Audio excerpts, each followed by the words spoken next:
Welcome to the Nosebleed Seats. I'm the mad conservative crime fighter. We're here in Mount Vernon, Illinois, at the conclusion of a IWAU show.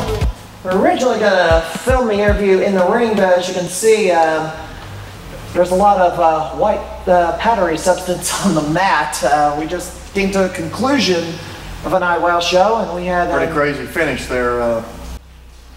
Brandon Walker, title on the line in a tag match. If he got pinned, and it just so happened to work out, he got pinned by Ray Lee. Ray Lee's a new club champion as of today. So going into our big war game style show coming up December 3rd, I believe it is, right here beside the steel cage, Ray Lee will be the club champion. So now this interview is going to air after December the 3rd, but we'll just continue on. Right. We're here today basically to talk about the top 10 most influential people in Central Illinois. We interviewed Justin McIntyre first, and now you're our second one in our series.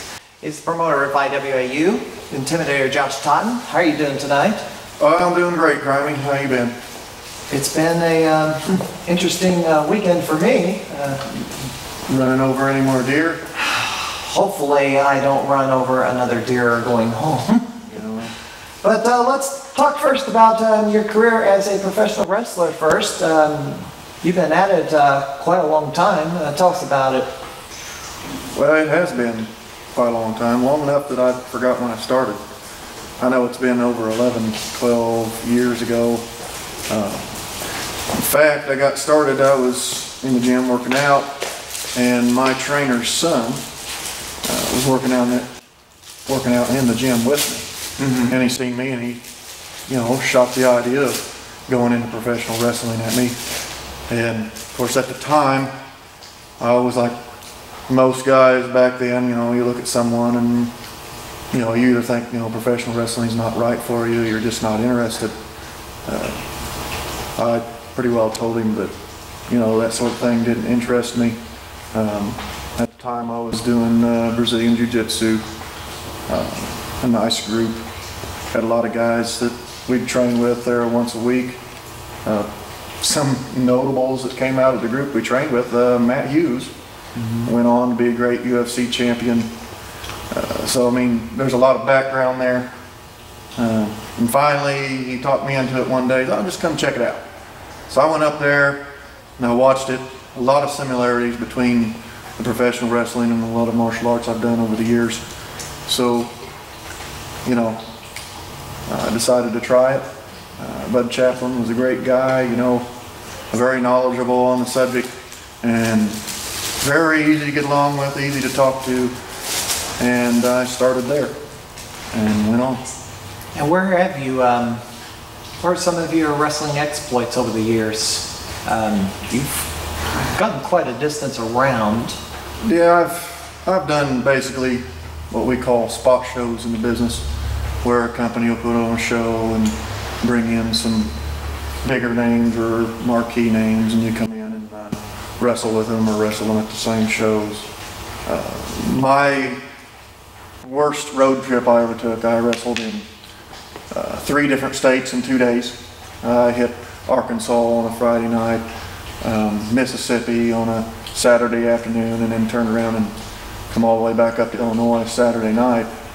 I think I was sick for a week after that.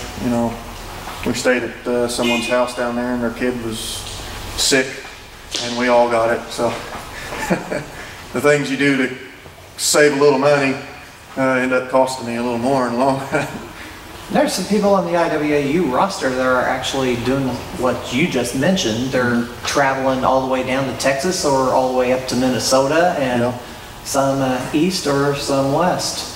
They've come a long way. We pick up these guys. I like to tell everybody that the IWAU, is a more of a developmental company, but it also has some of the best talent in, well, like I said, Southern Illinois that I've seen. The guys have basically had life-changing turnarounds, from doing it as a hobby to actually getting to the point where they're having opportunities to possibly do this as a career. And that's great, and I like to see that, and that's what I try to push all my guys, if they have the potential, to try to push them as far as I can. I've got a very great staff behind me, good staff behind me, great trainers come up and help me, guys that can teach me things. They come up and we help teach these guys and get them in the right direction. And like you said, there's guys that are going a long way. Some of the guys dragging the great, some of them's tried to go do some Ring of Honor. I know some of the guys have done the Dream Wave. We all got to start somewhere. What is your greatest accomplishment as a wrestler? My greatest accomplishment. Or biggest accomplishment? Biggest accomplishment. I don't know. I don't know if I've had that yet. I have had some offers from some guys that offered me some shots to go try out for the Fed. At the time I was injured, I couldn't go ahead and take them up on it. I've gotten to the point in my life now where I've got a different career, years into it, retirement, all that, so I shied away from it. But then I decided to go ahead and use what talent I had to see if I could help other guys who aren't tied down. They're not tied down, they're young enough, they got their whole life ahead of them. And if I can get one of them to go, I'll consider that my biggest accomplishment. How did you get the nickname The Intimidator? Well, it's a real funny story, because at the time, we were doing this big show. I don't remember what it was, but it was a real important show. Bud's like, we're going to have 600,000 people there, or whatever, 600 to more plus. Independent wrestling, that's a good crowd. And he wanted me to go out there and debut. And we were sitting around, and he was trying to tell me what he wanted me to do when I went out there. And I was like, look, he says, you're going to be going out there, you're the big one, you're a scary one, you just need to be intimidating. And he's like, that's it, name's Intimidator. It was really just like that. Just like that. I got the name The Intimidator. I was kind of nervous about it. Obvious reasons, other people having the nickname and stuff, and I just kind of fit into it. And you'd be surprised how many times that people looked at me and said, "Man, you're just intimidating," and I just had to laugh about it because I'm close to 6'4", 6'5", almost 250 pounds. I was kind of intimidating. And chiseled. Yeah, I was kind of intimidating at the time, and I could, and when they first started me, I'd have to beat 2 guys a night. They'd literally, old Brooklyn Bobby had me in his stable. I'd beat one guy and he'd be like, oh, that ain't enough, bring someone else out. So, they put me through my paces, It was a long time before I ever got beat. So, I had a pretty good run there to start with. Now, running with Brooklyn Bobby probably wasn't the smartest thing to do. But, Let's go to IWAU. Let's talk about the school and enrollment information, trainers. We can't mention prices, of course, because this is public access television. But give us an overview of the training facility in Olney. Okay, I guess our training facility is located in Olney. That's our main base of operations. 531 South Whittle. We're above the Knights of Columbus Hall up there. We have been up there for 3 years or so now, doing training, offering training. Basically, the format of our training, which I probably lifted from some of the information I got from the Fed on how they do theirs. They have phases, first phase, second phase, third phase, and they increase in complexity, in what part of wrestling that you need to understand to develop yourself into a better wrestler. And if anybody wants to enroll at IWAU, who do they contact? Well, you can either contact Facebook or you can contact me directly. I do have the business phone number, which is 618-553-7773. And look at this, it's on the bottom of the screen, just like the guys who make things appear at All You Can Eat. Yeah, they have a great knack at that. Another one of those things that the guys do, one of those things you develop part of your character. They're getting to the point where they can really go out there and talk their way around. So let's go back to kind of the early history. Before IWAU came to existence, there was NWC, and during that time, the last year or so, IWAP forms. What was it going to be before the son passing Bud Chaplin originally? IWAP in its beginning was advertising. What we did was make the banners to go around the ring, and it was a way to increase the quality of the show, to get better, the lights and stuff like that. Basically went through Bud at the time, got permission to do it, and we went ahead and formed that and started, where you could do the sound and basically be the productions of wrestling. It was meant to be a support company for independent wrestling organizations. And at a certain point, Bud Chaplin unexpectedly passed away. NWC closed, and by default, maybe by default. Yeah, it was basically by default. There was a lot of talk about when Bud passed, whether or not we should keep the legacy of the NWC, which had been going for, 20 years or more. Almost 20 years. Whether we should keep it going. But then, of course, there was a lot of who was going to be the one behind it, who was going to be doing the work. Some of them were like, let's just let it rest. And I decided, it'd be the best thing. We keep Bud's memory alive, of course. We do that once a year, still to this day, with the big Royal Rumble. It's a great event.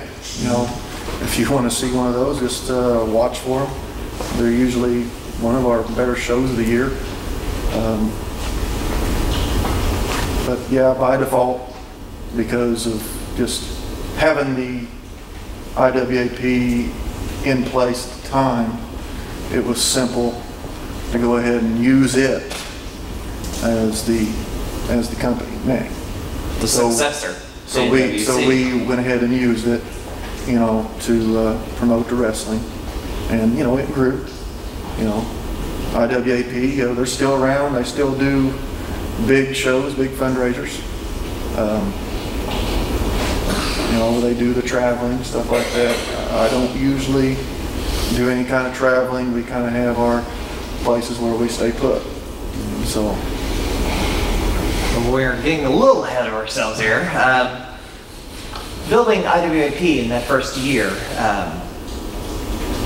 run weekly on Wednesdays.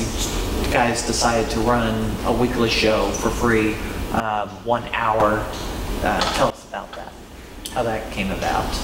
Well, like I said, when we come in by default, I knew, because we were, underwriting company, we didn't have any wrestlers.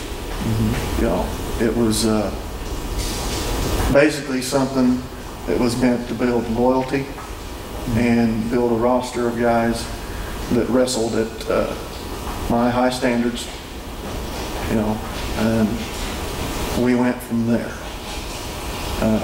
The whole weekly show basically was based upon the idea that if we could get people to come in and watch it, because our wrestlers were trainees, we would let those guys develop themselves, because they weren't going to be any good, and I'd put them out there with my veterans. At the time, I had me, Homicidal Stephen Davis, and Brandon Walker as the three basic head trainers up there, and every week we'd go out there, and sadly we beat up on a new guy. You know, they didn't have much chance, but they learned quite a bit. You know, they learned, you know, what it was going to be like to have to be out there in front of that crowd, which is very important. And once in a while, they get an upset. Every once in a while. There was a very good story on one of those. I don't know if you're going to ask me any questions about that later, but I'll go ahead and bring it up now. but it was with homicidal Stephen Davis, and at the time we were bringing up, you know, Scott, the rookie Parker at that time. I think I'm aware of this. And it was just happened to be where me and homicidal were not seeing eye to eye, and we're having a pretty knockdown, drag-out feud through there.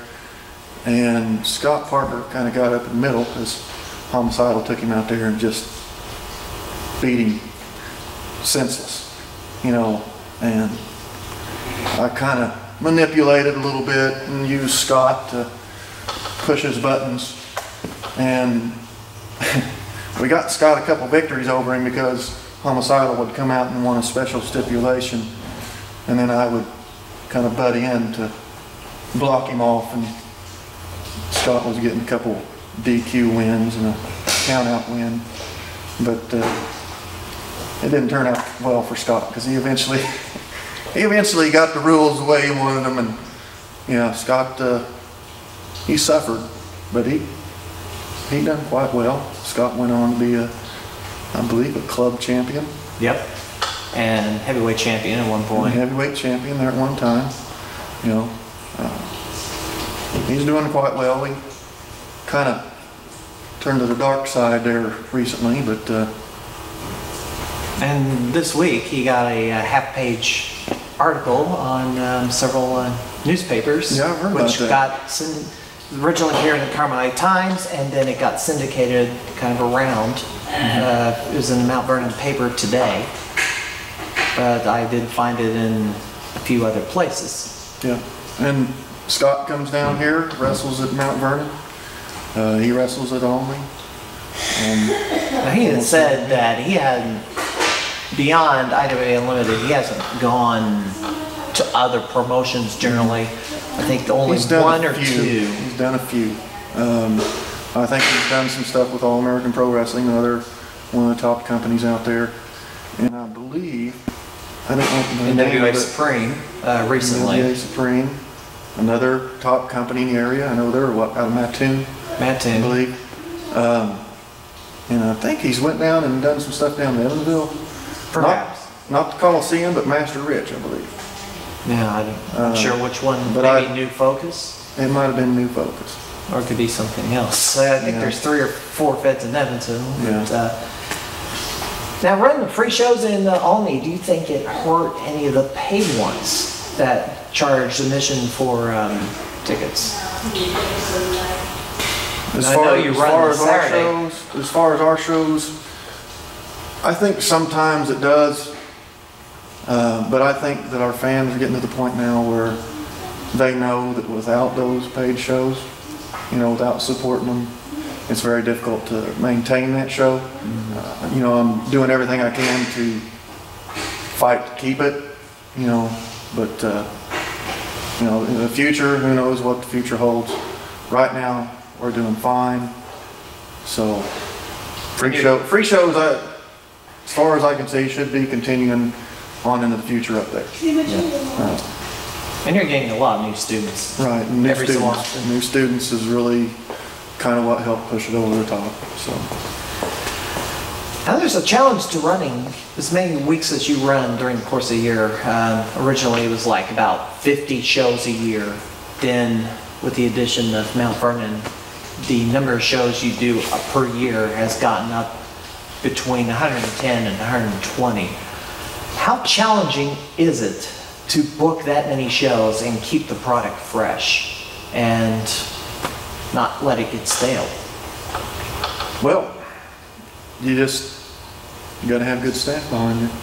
And like I said, new additions, guys out there that are looking to develop themselves a lot of times that come through here, and I will work with them. You know, now I don't take on you know, 15 new guys at a time, because that would actually drag the show down. But I will take one here and one there and develop them and get them up to speed. I'm pretty picky on that. Only because I don't want to harm them. You know, I don't want someone to come in here and not be able to get the attention they need. You know, it would actually harm it if I had 5 guys that wanted to come in and join. I said, well, that's great, but it would harm them more for me to go, yeah, Cole, come on in here, we'll help you guys out, because somebody's going to get forgot. Somebody's not going to get the attention they need, you know, because I only have so many guys to go around to help. I didn't notice that down in Mount Vernon there is a lot of talent that I've not heard appear in Olney. I think a lot of them coming from Renegade Pro, Illinois Championship, Alliance Wrestling, and maybe another place or two. Well, let's see, for instance, the guys we've added to the roster in the last year, former Billy Hills, of course.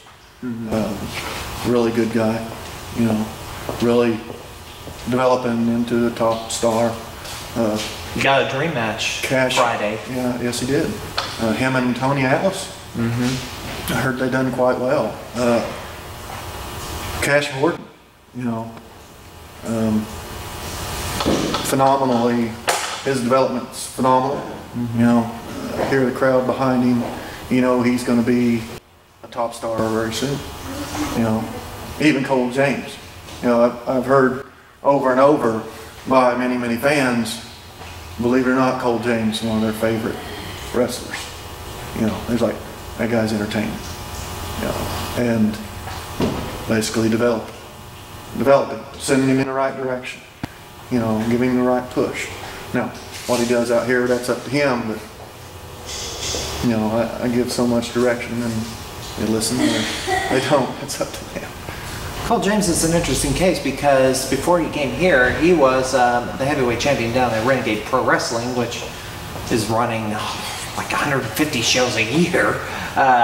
Yeah, 3 times a week instead of 2. They won up me, I guess, huh? How different was it for him at IWAU versus Renegade Pro? Personally, I've never been to a Renegade Pro Wrestling show. I really don't know anything about him. But different. Like I said, I really couldn't even comment on how it was different. I know that obviously we probably had some tougher competition for him. I know he kind of went on a bad streak. He's been getting some victories in tag matches here lately, but he's still yet to get a professional singles match. And the sad thing is when you watch him, you don't feel like he's going to lose. It's just, I'm talking flukes and freak accidents and seem to just plague him. It's like he's got the worst luck on the planet, you know.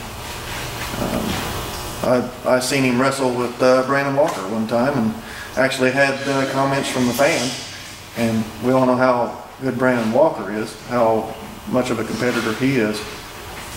The fans were like, my goodness, we thought Cole James was going to win, you know, but last second, you know, I mean, that's wrestling, you know, sometimes you go forever without winning, and then sometimes when it turns your way, you can't get beat. Now, every time you bring up a new person in the wrestling school, I've heard you call them or label it a project. Define what a project is and kind of your past projects, current ones.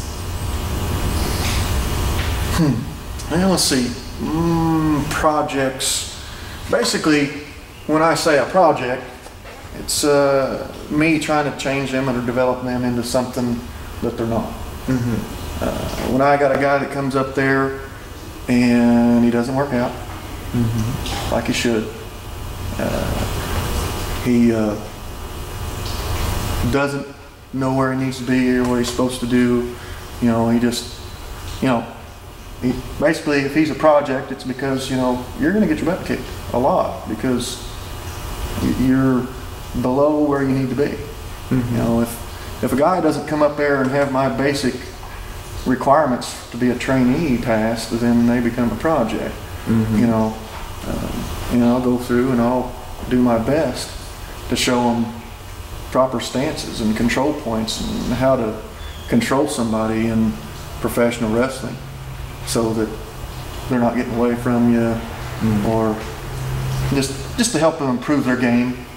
Basically try to make them wrestle with a little more intensity or a little more energy. That's what I mean by a project.